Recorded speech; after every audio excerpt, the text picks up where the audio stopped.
So guys episode के starting में हमें दिखाया जाता है कि राहेल और बाम हैं उसी बॉल के अंदर होते हैं और वो ऊपर जा रहे होते हैं जाल की तरफ। तो हमें दिखाया जाता है कि राहेल और बाम उन दोनों के जो हाथ हैं वो ग्लो करने लग जाते हैं, वो उसमें ब्राइटनेस आ जाती है। बाम कहता है ये कितना अजीब है, मुझे लगता है मेरे अंदर कोई पावर आ रही है। राहेल कहती है हाँ, इस टावर में कुछ भी हो सकता है। और दूसरी तरफ हमें दिखाया जाता है कि रेन, वो बहरूपिया, वो कहता है कि मुझे विश्वास नहीं हो रहा, मैं एक राजकुमारी को कंट्रोल कर रहा हूँ जैसे वो कोई डिवाइन सी फिश हो। और दूसरी तरफ हमें दिखाया जाता है कि एंदोर्सी है वो आनक की तरफ उसे मारने के लिए बढ़ रही होती है, लेकिन एंदोर्सी आनक को मारने के बजाय उसका साथ देती है और कहती है कि चलो इसे जल्दी से ख़त्म करते हैं और फिर साथ में लंच करते हैं। वेल आनक भी थोड़ा शौक में आ जाती है, वेल खुश होती है। उसके बाद फिर एंदोर्सी कहती है तो मुझे वो दे दो, प्रोबेबली वो ब्लैक मार्च की बात कर रही है। एंदोर्सी ऐसा कहती है। और दूसरी तरफ हमें दिखाया जाता है जो शिबिसु है वो इधर उधर भटक रहा होता है और सोच रहा है क्या राजकुमारियों को सच में किसी बुल ने खा लिया है। और वो चिल्लाता है कि प्रिंसेस तुम कहाँ हो। और फिर उसे एक बहुत ही भयंकर सेंसेशन होती है और उसके बाद वो पीछे मुड़ के देखता है और वो देखता है कि उसके पीछे यूरी जाहद होती है। और यूरी कहती है क्या तुमने अभी अभी राजकुमारी कहा। और दूसरी तरफ हमें दिखाया जाता है कि एंदोर्सी और आनक है वो उस रेन से लड़ रहे होते हैं। और इसी बीच में हमें दिखाया जाता है जो खून है वो अपने मॉनिटर में कुछ देख रहा होता है और कहता है कि जल्दी करो जल्दी करो। और फिर उससे अगले सीन में हमें दिखाया जाता है कि गेटर है वो उन सभी गॉब्लिन से बच के दूर भाग रहा होता है। और कुछ दूर भागने के बाद गेटर कहता है कि मुझसे ये नहीं होगा, भागना मुझ पे सूट नहीं करता। और वेल उसकी गोदी में पैराक्यूल भी होता है, तो वो पैराक्यूल के साथ ही वापस मुड़ जाता है और उन अर्थवॉर्म के ऊपर अटैक कर देता है और कहता है कि यहाँ पे तो बहुत सारे अर्थवॉर्म्स हैं। और उसके बाद हमें दिखाया जाता है कि जो रेन है वो किसी दीवार में फंस चुका होता है जो प्रोबेबली अटैक होता है उन राजकुमारियों के द्वारा। और उसके बाद राजकुमारी एंदोर्सी कहती है कि तुम्हारा खेल ख़त्म हुआ बहरूपिये। और उसके बाद रेन कहता है कि राजकुमारी आप मुझे दोष मत दीजिएगा क्योंकि अब मैं जो भी करूँगा वो सेल्फ डिफेंस में करूँगा। और उसके बाद वो एक लाइटनिंग फायर करता है एंदोर्सी के ऊपर और उसके बाद वो आनक पे अटैक करता है और वो उसी जगह अटैक करता है जहाँ पे आनक के पहले से चोट लगी हुई है। एंदोर्सी उसे रुकने को कहती है लेकिन रेन नहीं मानता। और फिर वो कहता है कि मैं किंग जाहद को बताऊंगा एक राजकुमारी ने मेरे खिलाफ बगावत कर दी और मुझे ये सब करना ही पड़ा, मैंने उसे ख़त्म कर दिया। लेकिन फिर एंदोर्सी कहती है कि ये तुम्हारा इंटेंशन था, किंग जाहद का कुछ भी ऑर्डर नहीं था। और उसके बाद फिर भी रेन नहीं रुकता और वो एंदोर्सी जो आनक है उसके ऊपर अटैक कर रहा होता है और वो कहता है कि इंसेक्ट्स को पैरों के नीचे ही दब के मर जाना चाहिए। और वो उसके ऊपर फोर्स लगाता है लेकिन उसे भी एक सेंसेशन महसूस होती है और वो पीछे से देखता है कि कुछ पत्थर उसके ऊपर आके गिरे हैं और वो पूछता है कि वहाँ है कौन। और फिर यूरी जवाब देती है मैं कौन हूँ तुम्हें शायद पता है। और वो यूरी जाहद कहती है कि वो दो राजकुमारियाँ जो वहाँ पे ज़मीन पे हैं वो मेरी बहनें हैं, क्या तुम्हें पता नहीं है। और उसके बाद वो सीबीसी को थैंक यू कहती है उसे यहाँ तक का रास्ता दिखाने के लिए। रेन कंफ्यूज हो जाता है और कहता है तुम यहाँ क्या कर रही हो। और उसके बाद रेन कहता है कि मैंने अभी तक मेरे को इंट्रोड्यूस नहीं कराया, मैं आपको बताता हूँ मैं कौन हूँ। वेल वो अपना इंट्रोडक्शन दे रहा होता है और दूसरी तरफ यूरी जाहद देखती है कि उसकी ब्लैक मार्च है वो एंदोर्सी के पास होती है। यूरी कहती है क्या वो मेरी स्वॉर्ड नहीं है।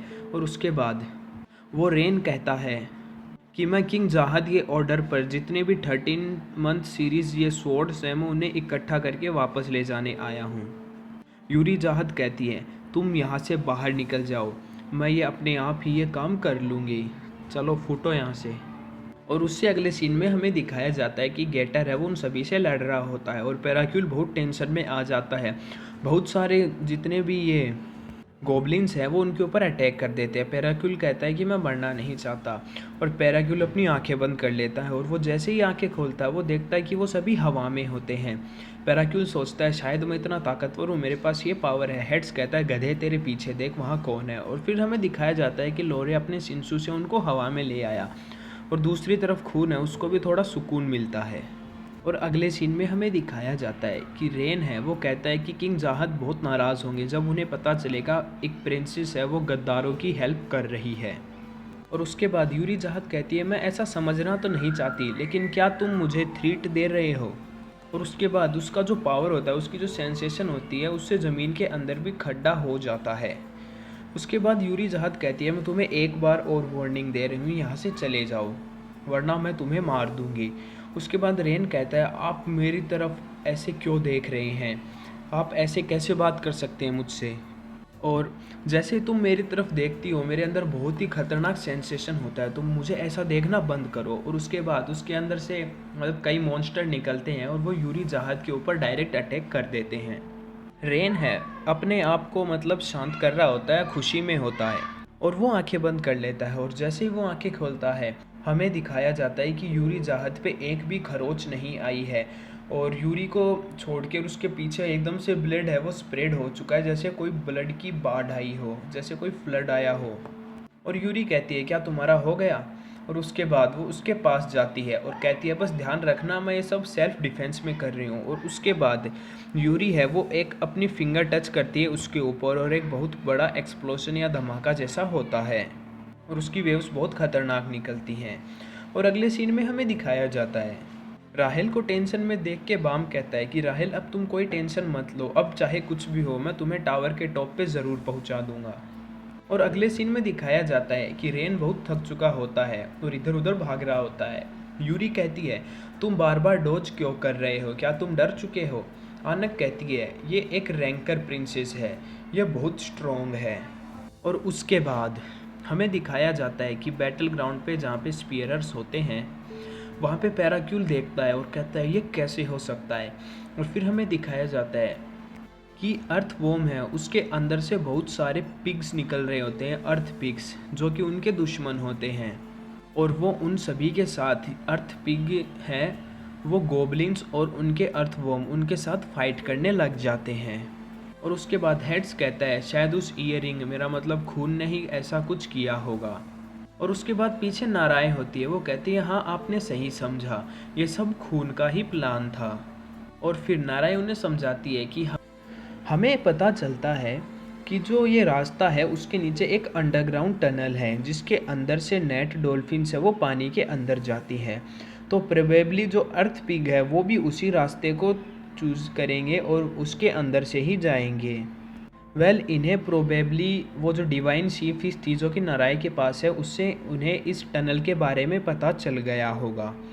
वाह भाई खून, अब आगे देखो और भी प्लान है। उसके बाद हमें दिखाया जाता है कि पिछले एपिसोड में जो लोरे था वो ज़मीन को कोलैप्स कर रहा था, उसके ऊपर प्रेशर लगा रहा था। तो नाराय उसे बताती है कि जो लोरे है वो ऐसे ही खड्डे नहीं कर रहा था, जो टनल के नीचे जो रास्ते हैं वो उनको ब्लॉक कर रहा था, उन्हें कोलैप्स कर रहा था। और ऐसा करने से जो पिग है वो अपने आप ही गोबलिन के पास पहुंच जाते। और नाराय बताती हैं, उसके बाद खून ने कहा कि हम उन्हें फिर वापस में लड़ने दे सकते हैं और हमारा प्लान भी काम आ जाएगा। और होता भी ऐसा ही है। और उसके बाद हमें दिखाया जाता है, खून है वो उनसे कहता है कि मैं एक ब्रेक ले रहा हूँ, बाकी सब तुम सभी को संभालना है गाइस। खून के पीछे एक आदमी और होता है जिसने खुद को ढक रखा है कपड़े में से, और वो खून से कहता है, तुम्हारा हो गया? और फिर वो अपना हुड हटाता है और हमें दिखता है कि वो एकदम से खून जैसा ही दिखता है। और उससे अगले सीन में हमें दिखाया जाता है कि लोरे है वो आसमान में कहता है, कितना सनी मौसम है, कितना अच्छा मौसम है, कोई आसपास भी नहीं है, ये परफेक्ट टाइम है सोने का। और फिर वो सो जाता है, लेकिन कुछ देर बाद उसके पास कोई पर्सन आता है, उसकी शैडो का डिफ्लेक्शन उसके ऊपर होता है। और उससे अगले सीन में हमें दिखाया जाता है कि खून और वो एक और जो पर्सन है वो कहीं अकेले में होते हैं। और फिर जो वो दूसरा पर्सन है वो गेम खेल रहा होता है, और वो कहता है कि मैंने तुम्हारे बारे में सुना और मैं चेक करना चाहता था कि ये तुम ही हो क्या। फिर खून है वो अपने बैग की तरफ शायद कोई वेपन निकालने जाता है, लेकिन फिर वो अननोन पर्सन कहता है कि टेंशन मत लो, तुम मुझे बिल्कुल भी नहीं हरा सकते। और उससे अगले सीन में हमें दिखाया जाता है कि लीरो रो है टेस्ट डायरेक्टर से कहता है कि डायरेक्टर ये एक एमरजेंसी है, हमें रोकना चाहिए। मुझे विश्वास नहीं होता कि बहुत से लोगों ने इंटरफेयर किया, ये कौन है? फिर वो जूम करके देखते हैं, लेकिन वो जैसे जैसे जूम कर रहे होते हैं और उन्हें पता चलता, उससे पहले ही जो खून के सामने जो अननोन पर्सन बैठा है वो कुछ क्लिक करता है, और उसके बाद सभी जितने भी एलईडी या ये जो मॉनिटर चल रहे हैं इनके सामने सब बंद हो जाते हैं। लीरोरो कहता है अब ये कौन सी प्रॉब्लम है, और दूसरी तरफ क्वांट कहता है कि मैं उन्हें मार दूंगा। टेस्ट डायरेक्टर कहता है तुम ऐसा कुछ भी नहीं कर सकते, और वेल हम बताएं तो हम इस टेस्ट को इंटरफेयर नहीं कर सकते, क्योंकि जो असली एडमिनिस्ट्रेटर हैं वो इस टेस्ट को कंडक्ट करा रहे हैं, तो हम इसे इंटरफेयर बिल्कुल भी नहीं कर सकते। और दूसरी तरफ हमें दिखाया जाता है जो स्पीयरर्स हैं वो अर्थवॉर्म के ऊपर अटैक कर रहे होते हैं। फिर लीरोरो है वो टेस्ट डायरेक्टर से कहता है कि आप बहुत ज़्यादा कॉन्फिडेंट लग रहे हैं, और उसे थोड़ी तिरछी नज़र से देखता है। फिर टेस्ट डायरेक्टर उठता है, लीरोरो पूछता है तुम कहाँ जा रहे हो, लेकिन फिर डायरेक्टर उसे बताता है कि मेरी कॉफ़ी ख़त्म हो गई है, मैं वो लाने जा रहा हूँ। क्वांट है लीरोरो से पूछता है तुम्हारे बीच में बातें इतनी टेंस क्यों हो जाती हैं। और उसके बाद वो जो अननोन पर्सन होता है वो खून से कहता है मारिया के गधे मेरी तरफ ऐसे मत देख। वेल वो प्रिंसेस मारिया का रेफरेंस देता है यहाँ पे, जिसने प्रोबेबली खून को धोखा दिया था। उसके बाद खून कहता है, और उसके बाद जो खून है वो उस पर्सन से पूछता है कि तुम यहाँ क्या करने आए हो, तुम्हें क्या काम है, एक खून फैमिली का मेंबर मुझसे क्या लेने आया है। फिर वो पर्सन कहता है कि खून क्या तुम प्रिंसेस मारिया को देखना चाहते हो, मैं तुम्हें उसके पास पहुंचा सकता हूँ। खून कहता है उसका नाम मत लो, और तुम मुझसे चाहते क्या हो, तुम ये सब क्यों कर रहे हो। उसके बाद वो पर्सन रिप्लाई करता है कि मैं एक आउटकास्ट हूँ और मुझे भी खून फैमिली को अपसेट करने में मज़ा आता है, तो मेरे साथ आना चाहोगे, वो ऐसा खून से पूछता है। और दूसरी तरफ वो जो रेन है वो उस राजकुमारी के ऊपर लाइटनिंग स्ट्रोक से अटैक कर रहा होता है, लेकिन राजकुमारी यूरी है वो बहुत इजीली उन्हें डॉज कर लेती है एक हाथ से। और फिर हमें दिखाया जाता है कि राजकुमारी का नेविगेटर और एक कुर्दान जो उसके साथ चल रहा है, वो नेविगेटर उससे कहता है जल्दी करो, राजकुमारी अकेली है और उनका अकेले मतलब किसी के साथ फाइट करना डेंजरस हो सकता है। वो अपने इंजॉयनेस को हमेशा टॉप प्रायोरिटी देती हैं। और फिर हमें दिखाया जाता है कि वहाँ पे टेस्ट डायरेक्टर भी आ जाता है और कहता है आओ तुम्हारा स्वागत है। नेविगेटर सोचता है क्या इसे हमारे बारे में पहले से पता था। नेविगेटर पूछता है क्या इवान खेल यहाँ पे नहीं है। टेस्ट डायरेक्टर कहता है नहीं, वो अभी यहाँ पे नहीं है, वो कहीं गई हुई है, अगर वो यहाँ पे होती तो तुम्हें ऐसे टेस्ट करने नहीं देती, ऐसा नेविगेटर कहता है।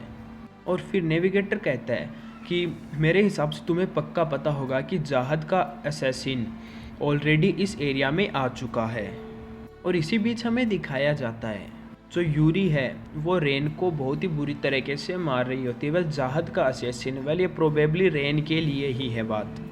और उसके बाद वो नेविगेटर कहता है चलो मैं साफ साफ बताता हूँ, जो ब्लैक मार्च है उसके बाद टेस्ट डायरेक्टर कहता है हाँ वो चोरी हो चुकी है और तुम उसे जमा करने आए हो, मुझे पता है, मैं भी एक टेस्ट डायरेक्टर हूँ, टेंशन मत लो, मैं किसी को भी इस चीज़ के बारे में पता नहीं लगने दूंगा। और फिर वो कहती है ये जाहद के लिए बहुत ही नेचुरल है कि वो अपना ही ट्रैश खुद उठाते हैं, अपना ही कचरा वापस समेटते हैं। और उसके बाद वो जो नेविगेटर है वो मन में सोचता है ओह गॉड, क्या ये उस असेसिन को अपने पर्पस पे फ्रीली मूव करने दे रही है। और उसके बाद वो नेविगेटर कहता है कि खुर्दान चलो यहाँ से। और उसके बाद वो जो नेविगेटर है वो पॉकेट बॉल को बाहर निकालता है और प्रिंसेस से कांटेक्ट करता है और प्रिंसेस को कहता है कि प्रिंसेस अब और ज़्यादा कुछ मत करिए, अगर आप इसको असैसिन्स को मारना चाहते हैं तो इसको मार दीजिए, कोई फ़र्क नहीं पड़ता, लेकिन आप आनक की डॉटर की हेल्प बिल्कुल भी मत कीजिएगा, थोड़ी लंबी सांस लीजिए। और वेल उसके बाद एंडोर्सी कहती है तो ये काम हम करेंगे, इस असैसिन को हम मार देंगे। वो असैसिन्स है वो थोड़ा घायल अवस्था में ही कहता है कि मैं कितना भी कमज़ोर क्यों ना हूँ लेकिन तुम सब मुझे नहीं मार सकते।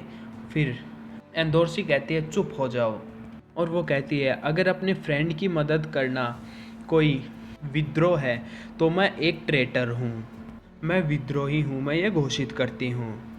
फिर जो यूरी है वो एंडोर्सी से कहती है तुम्हें इस लफड़े के अंदर नहीं पड़ना चाहिए। फिर उसके बाद वो रेन खड़ा होता है और कहता है वाइस डिसीजन। और उसके बाद यूरी कहती है कि कुर्दान तुम इससे डील कर लो, इसे ख़त्म कर दो। उसके बाद जो कुर्दान है वो एकदम ऊपर से आता है, अपने हैमर को रेन के ऊपर दे के मारता है। और अगले सीन में हमें दिखाया जाता है जो खून है वो जो अननोन पर्सन है उसको मना कर देता है और कहता है मुझे तुम्हारे साथ कहीं नहीं जाना, मैं मारिया के लिए ये टावर नहीं चढ़ रहा। The reason I'm climbing the tower has nothing to do with Maria. उसके बाद वो लड़का कहता है, तो तुम्हारा क्या प्लान है? खून फैमिली में सबसे ऊपर होना? खून कहता है, मैं इससे भी ऊपर सोचता हूँ। वो लड़का कहता है, किसी के लिए ये ड्रीम बहुत बड़ा है जो कि मेरे गर्दन के ऊपर नाइफ भी नहीं रख सकता। तुम बहुत ज़्यादा सोचते हो और बहुत बड़ा सोचते हो। लेकिन इतने में ही हेड से वो उसके ऊपर अटैक कर देता है। और वो लड़का कहता है, लेकिन तुम्हारे बहुत अच्छे दोस्त हैं मेरे हिसाब से तो। और फिर हमें दिखाया जाता है कि दूसरी तरफ लोरे खुश होकर वापस सो जाता है। और उसके बाद वो लड़का खून को गुड लक कहता है और वहाँ से चला जाता है। और हेड्स पूछता है, क्या हम उसे जाने दें? खून कहता है कि तुमने ऐसा क्यों किया? हेड्स कहता है, क्या तुम वो बंदे हो जो कि रेस्ट करे और उनके फ्रेंड है वो फाइट कर रहे हो? और अगर तुम अभी यहाँ मर गए तो मैं उसको जवाब कैसे दूंगा? वेल, ये प्रोबेबली बाम की बात कर रहा है। और उससे अगले सीन में हमें दिखाया जाता है जो कि क्वीन डॉल्फिन है, वो अपने फिन्स या आप कुछ भी कह सकते हो उनको ओपन कर लेती है ताकि वो मछलियों को अंदर ले सके। और वहीं पे बाम होता है और वो कहता है, अब मैं वो पर्सन नहीं हूँ जो पहले केव में था, मैं बदल चुका हूँ, स्ट्रॉन्ग हो चुका हूँ। और दूसरी तरफ हमें दिखाया जाता है कि कुर्दान है, उसने उस रेन की एकदम से चटनी बना दी है, पापड़ बना दिया है। और जो यूरी है वो अपनी ब्लैक मार्च को अपनी कलेक्शन में रख लेती है। और पीछे से रेन बोलता है, क्या तुम उस लड़के की खोज में यहाँ आई हो? अगर ऐसा केस है तो अब तो बहुत देर हो चुकी है क्योंकि मैंने बुल को उसके पीछे भेज दिया है। और दूसरी तरफ हमें दिखाया जाता है जो बुल है वो उस पानी में होता है जहाँ पे बाम और राहेल हैं। और दूसरी तरफ जहाँ पे बाम है, राहेल से बताता है कि मैंने बहुत से दोस्त बना लिए और मैं तो शिंसू भी यूज़ कर सकता हूँ, तो हम सब साथ में ही टावर चढ़ेंगे। लेकिन इतने में वो नोटिस करता है कि कोई उसके ऊपर एक बीम से अटैक करता है। और जहाँ पे दूसरी तरफ जो रेन है वो लेटा हुआ बोल रहा होता है, ये उसके टैलेंट का वेस्ट होगा, लेकिन मैं किसी इर्रेगुलर को ज़िंदा रहने नहीं दे सकता, मुझे उसे मारना ही होगा। और दूसरी तरफ हमें दिखाया जाता है कि वो जो बुल है वो उस बॉल में अटैक करता है जहाँ पे बाम और राहेल होते हैं और बाम को चोट भी लग जाती है। उसके बाद यूरी कहती है, बस अब बहुत हुआ, मैं इस टेस्ट को ख़त्म करने वाली हूँ। टेस्ट डायरेक्टर कहता है, अगर तुमने इस टेस्ट को ख़त्म किया तो बाम फेल हो जाएगा। फिर यूरी कहती है, किसे परवाह है कि वो फेल हो जाएगा? आनक कहती है, मुझे परवाह है क्योंकि हम सभी टावर एक साथ चढ़ रहे हैं। और उसके बाद नेविगेटर कहता है कि राजकुमारी, हम बस इतना ही कर सकते हैं, आगे बस उसी को संभालना होगा। फिर एंडोर्सी कहती है कि वो अपने आप को संभाल लेगा। बीच में शिबिसु भी कहता है, हाँ, क्योंकि बाम सभी कंडीशंस को संभाल सकता है, वो स्ट्रॉन्ग है। और दूसरी तरफ हमें दिखाया जाता है कि बुल कंटिन्यूसली बाम के ऊपर अटैक कर रहा होता है और वो उसके ऊपर डोमिनेट कर रहा होता है, लेकिन बाम हार नहीं मानता और उसके ऊपर कंटिन्यूसली अटैक जारी रखता है अपने शिंशु का। फिर यूरी कहती है, अच्छा वो इतना बड़ा हो चुका है, इतना ताकतवर हो चुका है, वो भी इतने कम टाइम में, वो सच में स्पेशल है। और दूसरी तरफ हमें दिखाया जाता है कि जो बुल है वो अपना पूरा मुंह खोल के बाम की तरफ आ रहा होता है। और बाम जो शिंसू प्रिपेयर करता है अब की बार, उसका रंग है वो येलोइश या गोल्डन कलर में हो जाता है, जैसा हमने 5th एपिसोड में देखा था जो शिंसू का एक्सप्लोजन हुआ था। और फिर बुल है वो बाम को खा जाता है। और थोड़ी देर इधर उधर घूमने के बाद जो बुल है वो अंदर से एक्सप्लोड कर जाता है। जो शिंसू है उसका एक एक्सप्लोजन होता है जिसके कारण जो बुल है उसके चिथड़े चिथड़े उड़ जाते हैं। और बाम फिर से उसी बॉल में आ जाता है राहेल की गोदियों में। और फिर हमें दिखाया जाता है जो क्वीन फिश है या क्वीन डॉल्फिन है वो अपने पूरे विंग्स या फैला लेती है और उसके अंदर से वो मछलियाँ और उस शिंसू की बॉल को ऊपर खींचने वाली होती है। और दूसरी तरफ हमें दिखाया जाता है जो यूरी है वो कहती है, चलो ठीक है। और फिर वो चलने लग जाती है और जाते वक्त वो आनक से ग्रीन एप्रिल ले लेती है। आनक कहती है, मुझे ये वापस दो, लेकिन वो कहती है, पहले इसे प्रॉपरली चलाना सीखो और फिर इसे मेरे से वापस आके ले जाना। और वो शिबिसु को एक सिंबल देती है और कहती है कि ये बाम को दे देना और उसे कह देना कि 77th फ्लोर पे वो जाए। और उसके बाद जो राजकुमारी है वो अपने नेविगेटर एवान से कहती है कि यहाँ पे आ जाओ, अब हम चलने वाले हैं, मुझे रास्ता दिखाओ। वो कहता है कि हाँ बस मैं आ रहा हूँ। और वो जैसे ही रास्ते में होता है वो देखता है कि वो लड़की जिसके रेड हेयर होते हैं वो वहाँ से निकलती है और वो उसे देख के कहता है कि एक नेविगेटर यहाँ कर क्या रहा है। और इससे हमें पता चलता है ये जो लड़की है जिसके रेड हेयर है और बाम के एक्सप्लोजन के कारण इसकी एक आंख खराब हो चुकी थी, वो एक नेविगेटर है, पर किसकी हमें नहीं पता। और उसके बाद जो बाम है वो राहेल से कह रहा होता है कि मैंने तुमसे कहा था ना, हम टावर के टॉप पे ज़रूर पहुँचेंगे। राहेल, हम दोनों एक साथ तारे देखेंगे। लेकिन उसके बाद जो सीन आता है, जो अगला सीन आता है, वो उस पूरे एनीमे को एपिक बना देता है और एक ही अलग मोड़ पे लाके खड़ा कर देता है।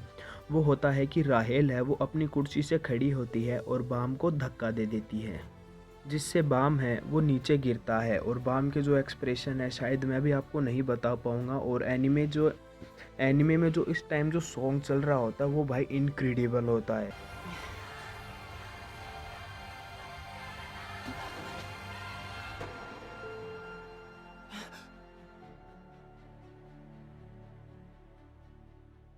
Rachel?